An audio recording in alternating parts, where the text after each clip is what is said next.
법률 세무 관련해서 문제가 생겼다고요? 저희만 믿으세요.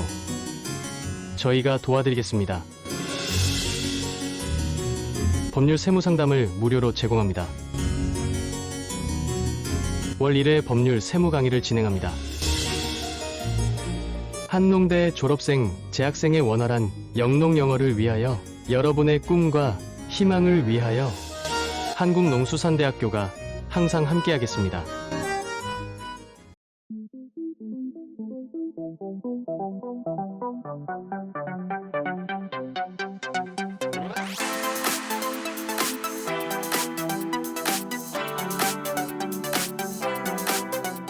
부가 주체에 따른 분류, 세금을 누가 부과하냐, 누구한테 세금을 내야 되냐에 따른 주체의 분류를 보면 국세는 소득세, 법인세, 부가가치세, 상속세, 증여세 등등등이 있는데요.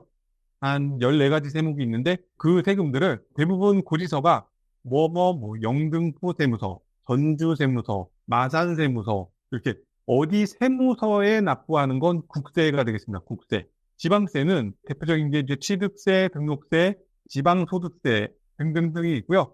고지서에 보면 시, 군, 구청이 다 있습니다.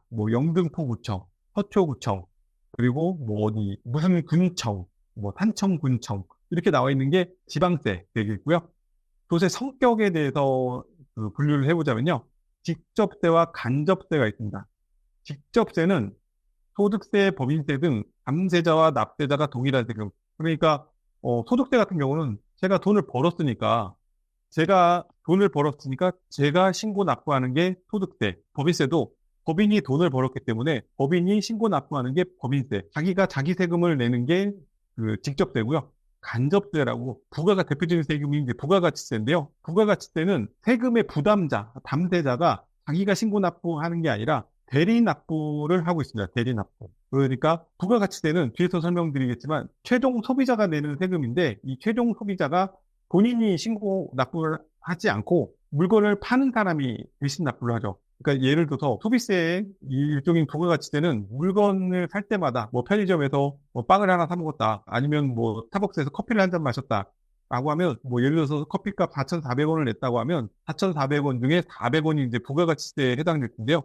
이거는 제가 부담하지만 제가 신고 납부하지 않죠. 스타벅스 운영자가 저를 대신해서 신고 납부하는 게 부가가치세입니다. 그래서 납세자와 담세자, 실제로 돈을 납부하는 자와 그 부담하는 사람이 다른 경우가 이제 간접세가 되겠습니다. 참고로 우리나라의 이제 국세의 종류인데요. 국세는 크게 관세와 내국세. 관세는 이제 투입품에 부과하는 세금으로서 국경을 넘어올 때 내는 세금이 관세죠. 혹시 요새 이제 직구 많이 해보셔서 직구에서 개인 통관부 넣고 알리 이런 거 해보시면 거기에 이제 일정 금액 이하는 그 관세가 없죠. 그러다가 이제 어느 금액 초과하면 관세를 내야지만 고지서 주고 관세를 내야지만 물건을 보내준다. 이 협박을 하죠. 그게 이제 관세가 되겠고요. 국세에선 그 관세와 이제 내국세로 크게 나누고 그 사이에 이제 보통세, 목적세 등등 있는데 맨 오른쪽에 보면 이제 소득세, 법인세, 종합부동산세, 상속세, 증여세, 부가가치세, 개별소비세, 주세, 인지세, 증권거래세, 교육세, 교통에너지, 환경세, 농어촌 특별세, 농특세, 소위 말하는 농특세라고 부르는 이런 세금들이 있습니다.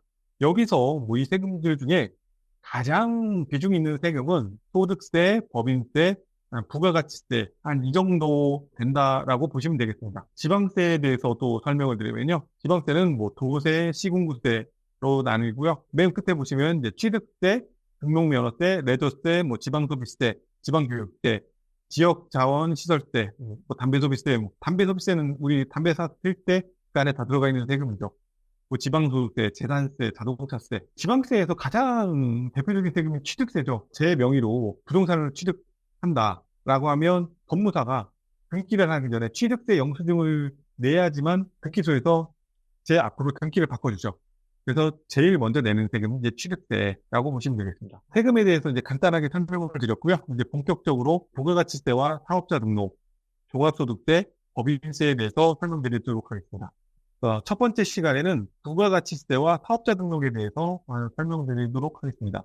부가가치세는 담세자와 납세자가 다른 세금이라고 하는 그 간접대라고 하는데 이 간접대가 어떻게 계산되는지 어떤 세금인지에 대해서 좀 알아보도록 하겠습니다. 일단 부가가치세는 물건이나 재화, 용역이 뭐죠?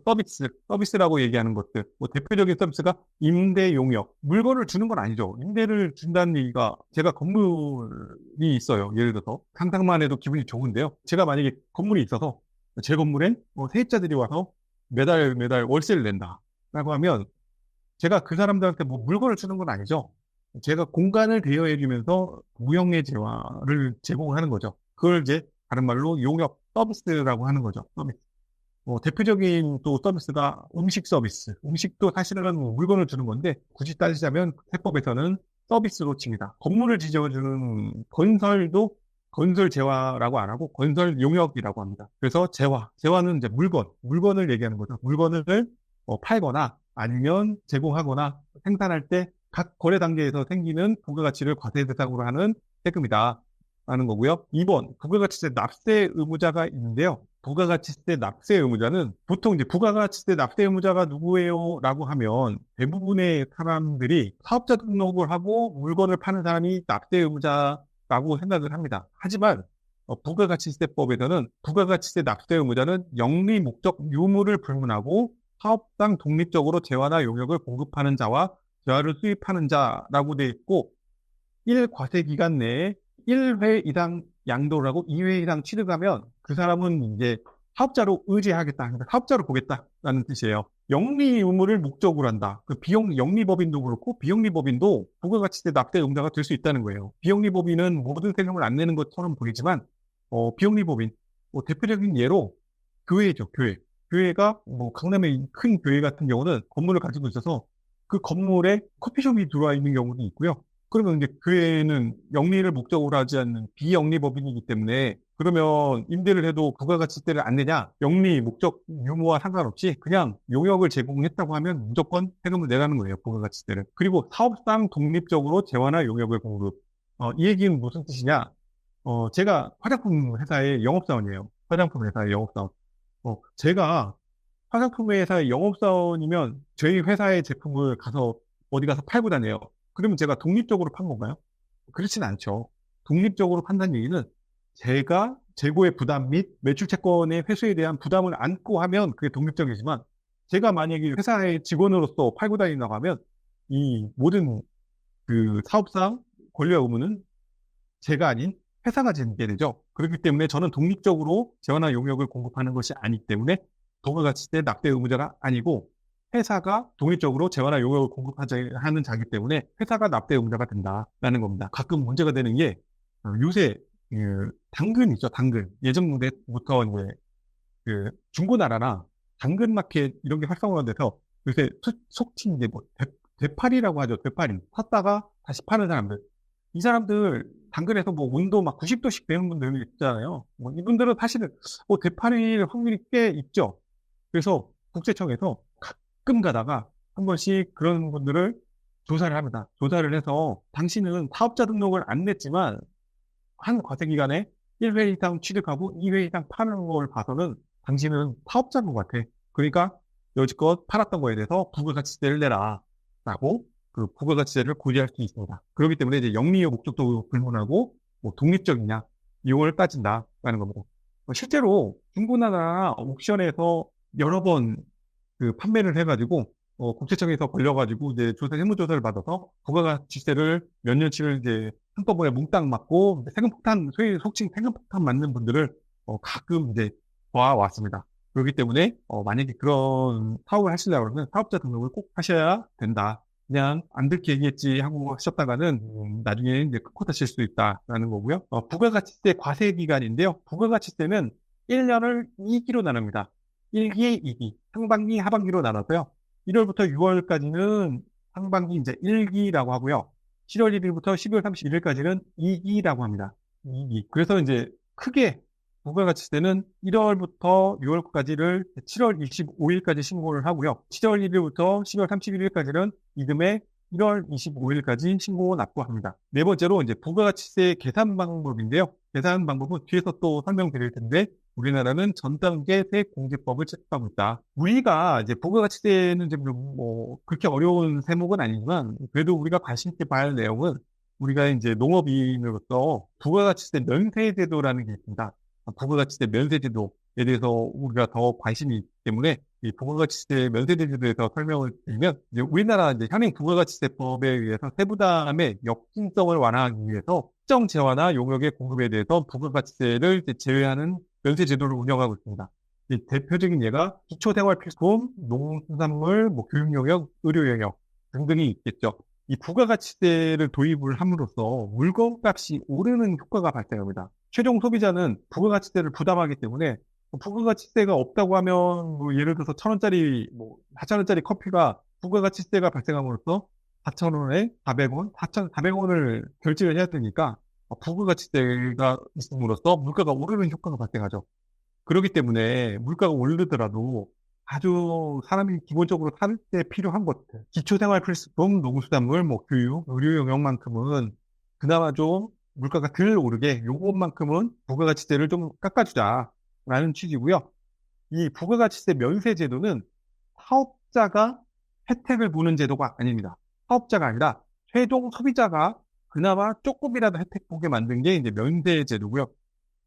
대부분의 이제 면세 사업자들은 자기가 좋은 일을 하기 때문에 세금이 없다고 이제 착각을 많이 하시는데 그게 아니라 최종 소비자가 물가 안정을 위해서 깎아주는 제도가 면세 제도다라는 겁니다. 부가가치세 이제 역진성이라는 이제 설명을 드려야 되는데 모든 이제 세무 제도에서는 누진제가 있고요, 역진제가 있어요. 역진제. 누진제는 뭐 이름 많이 들어보셨죠? 그 예를 들어서 전기요금이 누진요금이다 라는 얘기는 조금 쓰는 사람은 조금만 세금 내고 많이 쓰는 사람은 요금을 많이 내는 게 누진요금이죠. 세금도 마찬가지입니다. 세금도 조금 버는 사람은 세금을 조금 내고 많이 버는 사람은 더 많이 세금을 내는 게 누진제입니다. 예전에 북유럽의 어느 나라에서 초등학생들을 대상으로 많이 버는 사람이 세금을 많이 내는 게 어떠냐라고 생각을 했을 때 초등학생들이 그거에 대해서 모두가 동의를 하더라라는 겁니다.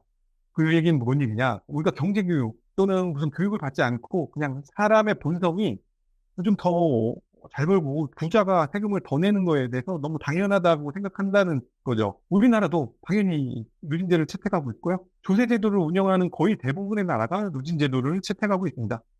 누진제도는 1,000원 버는 사람이 100원의 세금을 냈다고 하면 2,000원 버는 사람이 200원의 세금을 낸다고 하면 누진제일까요?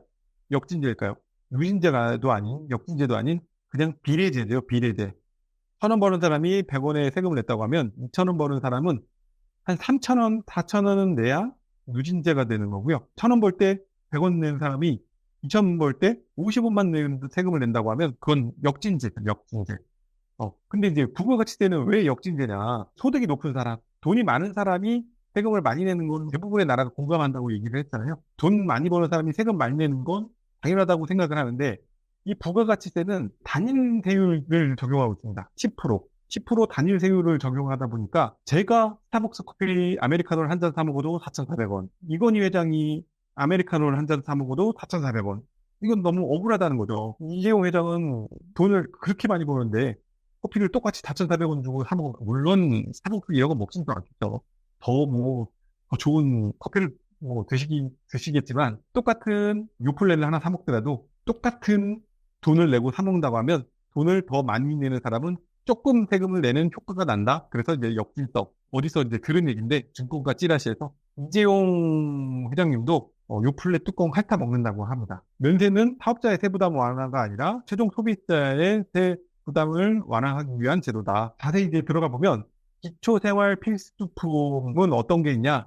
미가공 식료품, 농축수 임산물로부터 미가공 식료품 같은 경우는 이제 부가가치세를 면세합니다. 쌀, 고기, 정육, 정맥, 대분 이런 것들은 부가가치세가 없이 살 수 있는 거고요. 우리가 이제 부가가치세가 없으니까 좀 그나마 좀 싸게 산다는 거죠. 그 다음에 이제 단순 가공식품, 김치, 두부. 근데 김치, 두부 같은 경우는 시장에서 만드는 김치, 시장에서 시장 반찬 가게, 그 재래시장 반찬 가게, 재래시장의 두부 가게, 거기서 직접 만들어 파는 이런 것들은 그런 경우에는 단순 편의를 위해 뭐 비닐에 싸주고 랩에 싸주는 것까지는 면세.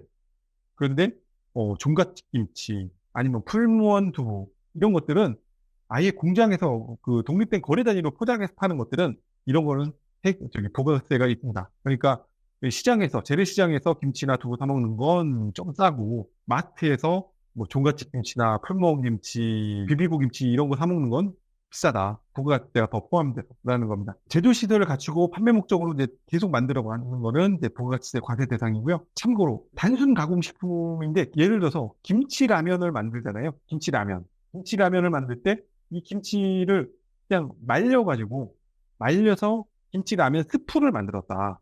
김치라면 스프를 만들었다. 그러면 부가세가 과세될까요? 과세가 안 될까요?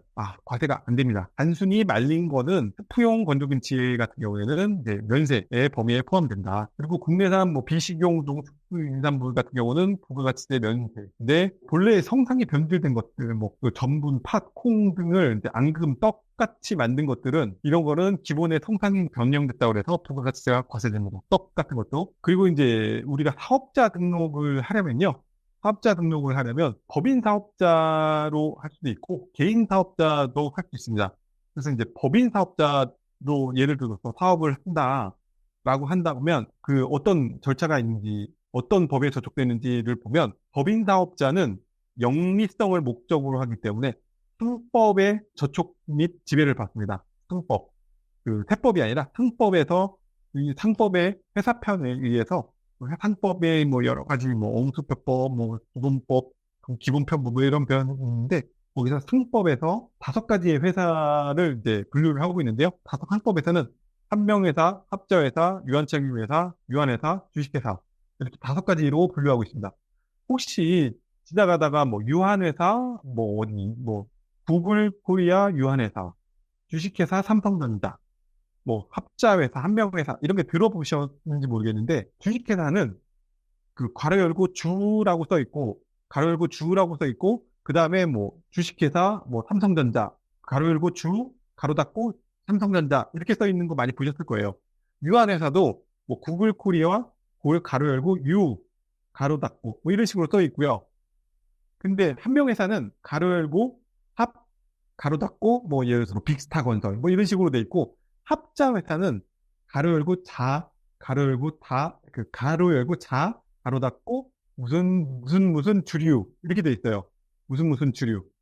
근데 제가 세상 물정 모를 땐 그 가로 열고 자라고 써 있는 거예요. 그래서 주식회사인데 오탄했다고 합자회사라는 게 있는지도 모를 때 바보들이라고 생각을 했을 정도로 세상 물정 모르던 시절이 있었는데요. 합자회사는 자라고 이제 약어로 표시하고요. 이런 회사들이 있다라는 거고 한명회사, 합자회사는 그러니까 무한 책임이 있습니다. 주식회사는 유한 책임이죠. 그래서 제일 진보된 회사의 형태는 주식회사고요. 그래서 대부분의 우리나라의 법인 중 99%는 주식회사고 나머지가 뭐 조금씩 있다라는 거고 유한회사는 주식회사보다는 조금 폐쇄적인 회사를 이제 유한회사라고 합니다. 뭐 구글 코리아 유한회사. 이 구글 코리아 같은 경우는 굳이 자기네들 돈도 많고 다른 주주를 모집할 필요도 없고 회사 뭐 대출받을 일도 없고 하기 때문에 주식회사보다 유한회사로 이제 많이 했고 이게 왜 그랬냐면 예전에 이제 주식회사 등 감사에 관한 법률이라고 해서 그 외감법이라는 게 있었어요.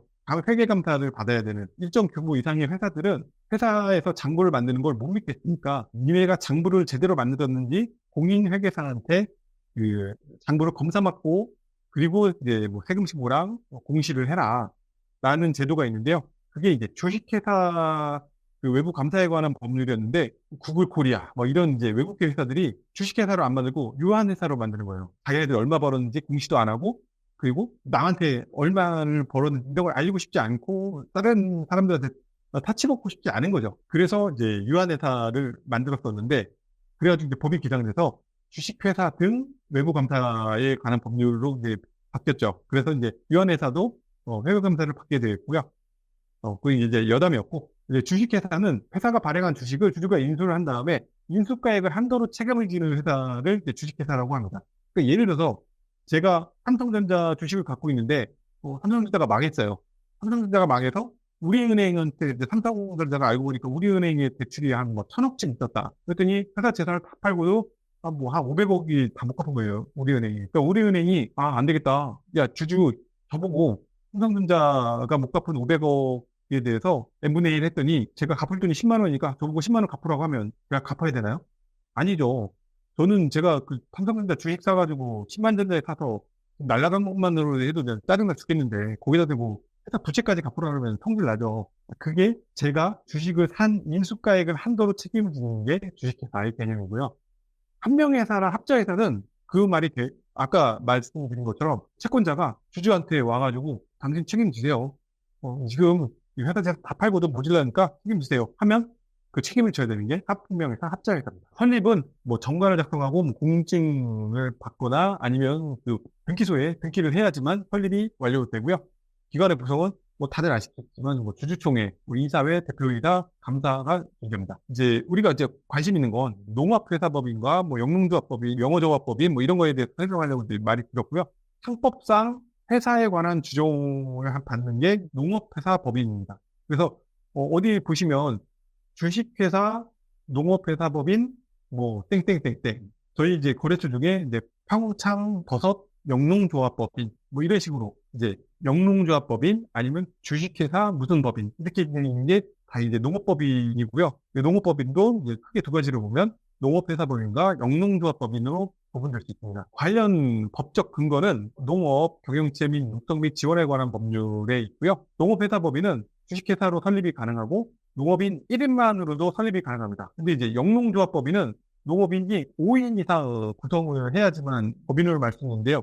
이게 얼마나 중요하냐면 이제 농업회사법인은 농업인 1인만으로도 설립이 가능하니까 제가 여기 농업인이라고 하면 제가 그냥 저 혼자 법인 하나 설립할 수 있는 건데 영농조합법인 같이 하려면 제가 이제 농업인인데 제 주위에 뭐 이웃사람 아니면 친구 아니면 뭐 친척 농업인 중에 친척 이 사람들이 5명이 모여야지만 영농조합법인을 만들 수 있다는 거예요. 근데 이제 대부분 저희 거래처만 봐도 그 농업인이 대표 농업인이 있고 이제 영농조합법인을 하기 위해서 대부분 한 4명 정도는 법인 하나 만들려고 하는데 이름 좀 불려주세요. 그래서 4명 정도가 그냥 이름만 넣는 거라는 거예요.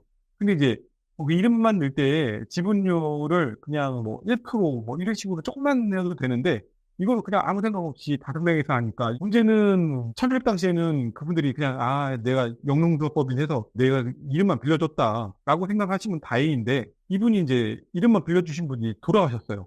돌아가셨더니 그 돌아가신 분의 자제분들은 내용을 잘 모르니까 그래서 이 생각이 또 달라질 수도 있죠. 그러니까 우리 아버지 지분율만큼은 빨리 회사 재산을 좀 달라고 하시는 분들이 간혹 왕왕 생긴다는 거예요.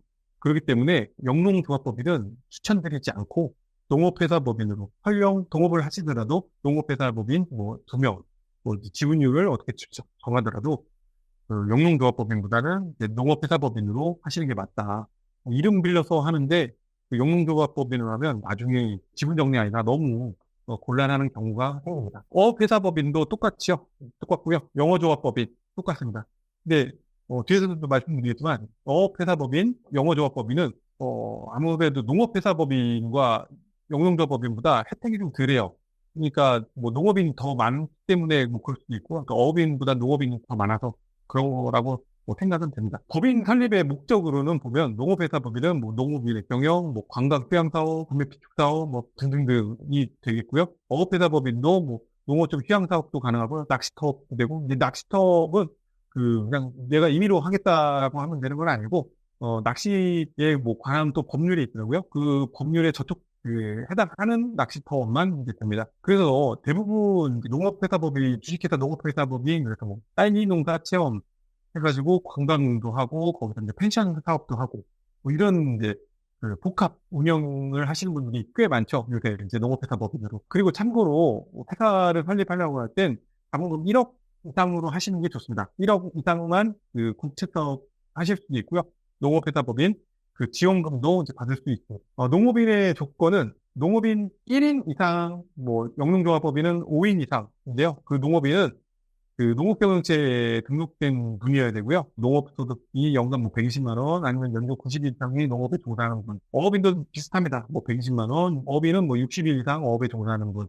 뭐 등등등이 이제 인정받을 수 있고요. 그렇게 해서 이제 만든 법인이 이제 사업자 등록을 해야 되는데요. 사업자 등록은 부가가치세법 제8조에 사업자 등록은 어떻게 해야 된다라고 되어 있습니다. 근데 이제 보통 사업자 등록은 우리가 이런저런 일들을 하고 최종적으로 가는 게 사업자 등록입니다. 그게 무슨 얘기냐? 뭐 예를 들어서 음식점을 한다. 음식점을 하면 가서 보건소 가서 보건 검사도 받아야 되고, 그리고 교치시공구청 가가지고 뭐 식품 위생허가, 뭐 저기 음식점 허가를 받아야 돼요. 그래서 허가까지 다 받은 다음에 허가증을 들고 저기 사업자 등록 만들어 주세요. 세무서를 가야 이제 음식점으로 내주고요. 그렇지 않은 경우에는 그냥 사업자 등록을 내주지 않는다라는 겁니다. 그래서 사업자 등록하러 가는 건 대부분 인허가 뭐 다른 모든 절차를 다 마치고 최종적으로 가는 곳이 이제 세무서다라는 거고요. 세무서에서 사업자 등록증을 받아야지만 그 세무서의 사업자 등록증으로 통장을 만들어줍니다. 통장. 사업운용계좌 아니면 법인계좌를 만들어줍니다. 근데 이제 가끔 건설면허를 있는 업종 같은 경우에는 이게 좀 시스템이 좀 웃겨요. 뭐 어떻게 되냐면 시스템이 일단 그냥 아무 업종, 대부분 이제 도소매 업종으로 아무 인허가가 없는 그냥 바로 사업자 등록이 가능한 업종으로 일단 사업자 등록을 낸 다음에요. 그 다음에 30일간 자본금을 넣어놓고 그 이제 회사에 대해서 기업 진단이라는 그 진단 보고서가 나와야지만 예를 들어서 건설업 면허, 종합건설 면허, 아니면 뭐 토목건설 면허, 아니면 무슨 철근 콘크리트 면허 이런 면허를 낼 수 있다는 거예요. 그러니까 대부분 최종 허가지가 세무서라고 했는데 이거는 중간에 세무서를 가야지만 다음 스텝이 가능하니까 뭐 약간 이상한 뭐 제도도 하나씩 있다라는 거고요. 이 사업자 등록은 개인 사업자는 간단합니다. 사업자의 신분증, 주민등록 등본, 뭐 등본 뭐 필요 없는 경우도 있고요. 사업자의 신분증, 임대차 계약서 사본, 부가가치세에서 이제 가장 또 중요한 게 세금 계산서라는 건데요. 텍스 인보이스라고 하는 건데 세금 계산서. 그래서 뭐 속칭 뭐 국세청이나 뭐 이제 세무공무원은 TI라고 하는데 이제 TI가 텍스 인보이스의 약자입니다. TI인데 세금계산서는 어떤 역할을 하고 또 뭐를 나타나느냐. 영수증 가장 중요한 게 영수증 청구서의 기능, 통장의 기능이죠. 통장. 그러니까 뭐 외상거래는 청구를 할 수도 있고 현금거래에 따르면 영수증의 역할을 하고 있는 거죠. 세금계산서를 한번 보면 이제 매출 세금 계산서 왼쪽에 빨간색으로 표시된 게 이제 세무법인 드레텍스라고 해서 471-86-0157 그리고 이제 저희 사무실 주소가 써 있고요. 이제 공급자가 왼쪽에 빨간색으로 표시가 되고요. 오른쪽에 파란색은 공급받는 자가 이제 그 오른쪽에 표시됩니다. 매입 세금 계산서는 저희가 이제 임대료를 내고 있는데 임대 요금을 받고 있는 거죠. 우리가 공급받는 자죠. 이번에는 세무법인 드레텍스가 오른쪽에 파란색 글씨로 표시가 되고요. 빨간색 글씨는 그 우리 건물주, 간물주죠, 간물주가 빨간색이 표시되게 됩니다. 세금계산서는 부가가치세가 표시된 거고요. 계산서라는 게 있습니다. 계산서는 부가가치세가 없는 영수증 같은 효과를 내고 있는 게 이제 계산서라는 건데요. 보시면 세금계산서는 공급가액 옆에 세액이 적혀 있죠. 중간에. 근데 계산서는 공급가액만 적혀 있죠. 옆에 세액이 없죠. 이래서 여기는 계산서는 부가세가 없이 거래를 할 때 계산서라는 걸 작성하고 부가가치세가 있을 때는 이 세금계산서를 발행해야 된다. 세금계산서는 이제 발급 의무자가 있죠. 발급 의무자는 미등록 사업자, 뭐 면세사업자, 폐업자를 제외한 사업자는 세금계산서를 무조건 발행을 해야 되고요. 연간 8천만 원 이상인 개인 사업자, 법인 사업자는 무조건이고 연간 그 매출이 8천만 원 이상인 개인 사업자는 전자세금계산서 의무 발급 사업자입니다. 여기 보시면 전자세금계산서라고 써 있죠.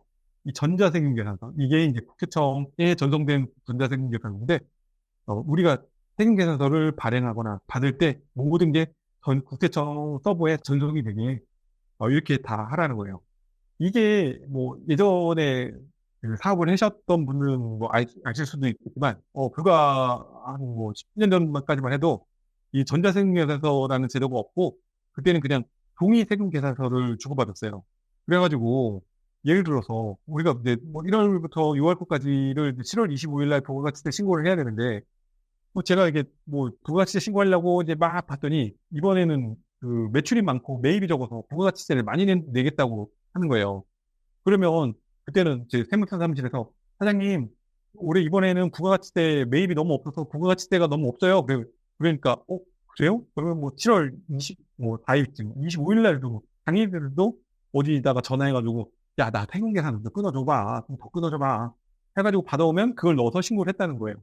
그랬더니 이제 국세청에서 이런 사실을 알고, 야, 이것들이 그냥 지들끼리 다 짜고 막 넣고 빼고를 하고 있네? 그러니까 이 전자세금계산서를 만들어가지고 발급할 수 있는 기간을 지나면 더 이상 발급을 못하게. 발급을 하면 가산세가 발생하게. 이렇게 막아버린 거죠.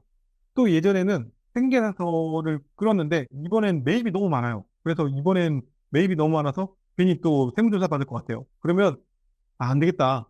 김 사장 전화해서 야 당신이랑 거래했던 거 그냥 우리 다 서로 찢어버리자. 전자세금계산서는 취소가 안 돼요. 취소가. 그냥 한번 발급된 거는 무조건 국세청의 서버에 남아있고 취소를 하려면 그 수정세금계산서라고 해서 마이너스 빨간색 글씨로 발생된 이 수정세금계산서를 발행해야지만 그 취소가 된다. 그러니까 결론은 발행할 때 다 국세청에 전송되고 거꾸로 마이너스 칠 때 또 국세청에 전송되고 그러니까 우리가 세금계산서를 발행하고 마이너스 친 게 국세청 전산에 다 남아있다는 거죠. 일거수일투족을 다 우리가 감시당하고 있다는 거죠. 이래서 아주 이 전자세금계산서가 하면서 아주 이제 톡톡하게 이제 위험을 받고 있습니다. 수정세금계산서를 발급을 해야 되고요. 수정세금계산서는 작성일자를 소급해서 그날로 가서 마이너스를 발급할 수도 있고요. 작성일자를 소급하지 않은 경우도 있습니다. 않는 경우.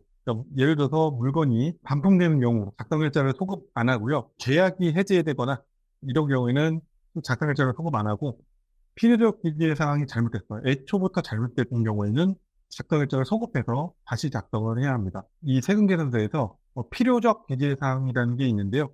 이 필요적 기재 사항은 공급하는 사업자와 등록번호, 성명, 명칭, 그리고 공급받는 자의 등록번호, 공급가액과 부가가치세, 그리고 작성 연월일.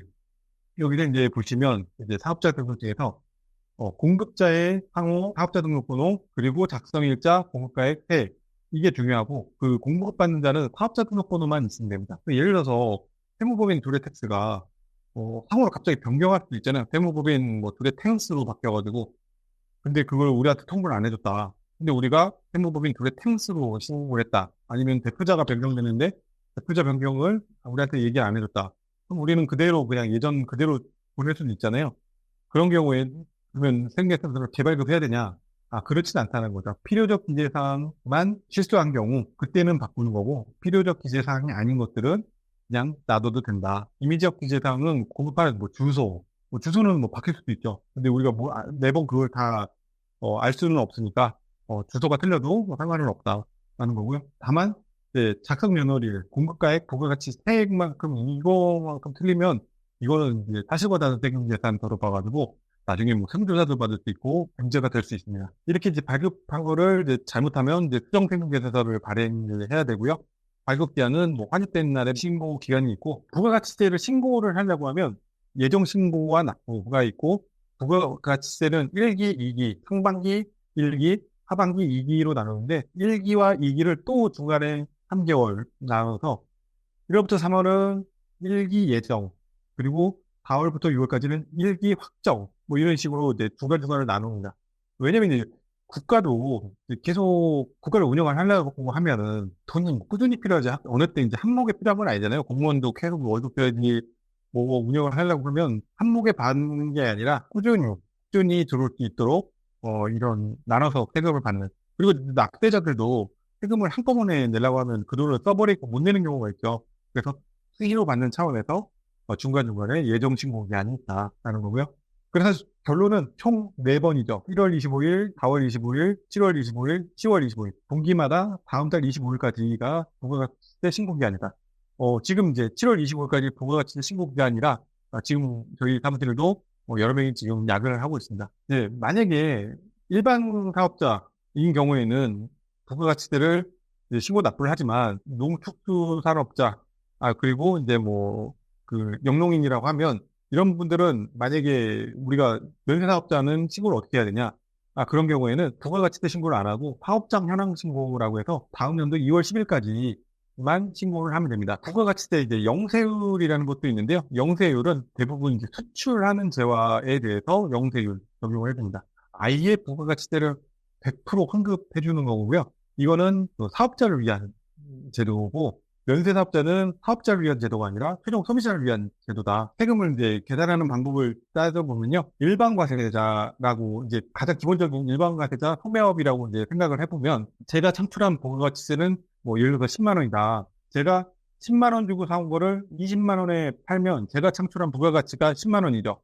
10만 원 주고 사온 걸 제가 20만 원에 팔면, 그럼 제가 창출한 부가가치 10만 원인데, 거기에다가 세액 곱하기 10 해서 만 원만 납부세액이 발생되는 게 맞죠.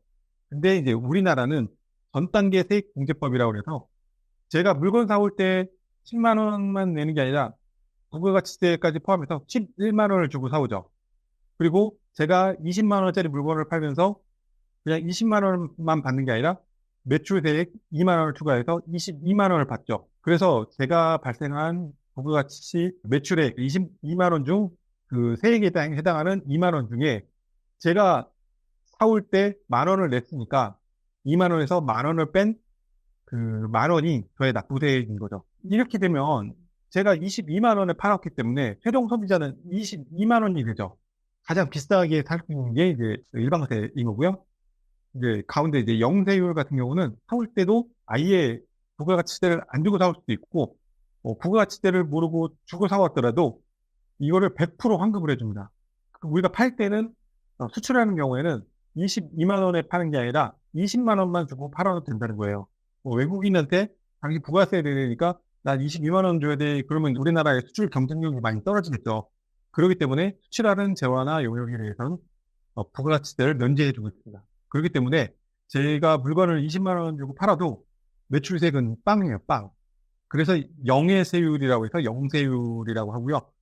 그러면 제가 물건을 사올 때, 아예 물건을 사올 때 부가가치세를 안 주고 사왔으면 괜찮은데 만 원을 주고 사왔다. 그러면 매출세액 빵에다가 매입세액 만 원이니까 마이너스 만 원 환급받으니까 결론은 제가 그 부가가치세는 빵원이 거죠. 빵원. 이런 경우에는 최종 소비자가 20만 원이죠. 20만 원. 부가가치세가 아무도 전부 다 면세 영세율 적용받아서 아무도 부담을 안 했으니까. 그래서 이제 완전 면세를 이제 영세율이라고 하고요. 이제 우리 농축수임산물을 이제 판매하게 될 면세 사업자들은 어떤 게 되냐? 우리가 매출할 때 부가가치세를 안 주고 받아도 돼요. 안 주고 받아도 돼요. 근데 옆에 영세율은 물건을 사올 때 10만 원 주고 사오고 부가가치세까지 해서 11만 원 주고 사오는데 만 원은 돌려받죠. 환급받으니까 제가 실제 사오는 가격은 10만 원인데 면세 사업자는 11만 원 주고 사오는데 환급을 못 받아요. 그러면 제가 사온 물건값은 11만 원이죠. 근데 제가 똑같이 20만 원 주고 팔면 그러면 어떻게 돼요? 제가 창출한 부가가치는 9만 원밖에 안 되죠. 제가 사온 원가가 11만 원이기 때문에 뭐 부가가치, 소위 말해서 마진은 한 10만 원은 봐야겠다 싶으면 21만 원에 팔아야 된다는 거예요. 그러면 최종 소비자는 21만 원. 네, 최종 소비자가 21만 원을 부담하고 사오게 되니까 보면 영세율이 가장 적고 그 다음에 면세, 그리고 일반 과세는 제일 비싸네. 그래서 21만 원, 20만 원, 21만 원. 부분면세 제도라도 운영을 하면 그래도 물가는 조금 하락하는 효과가 있기 때문에 이 면세 제도를 운영하고 있다라고 보시면 되겠습니다. about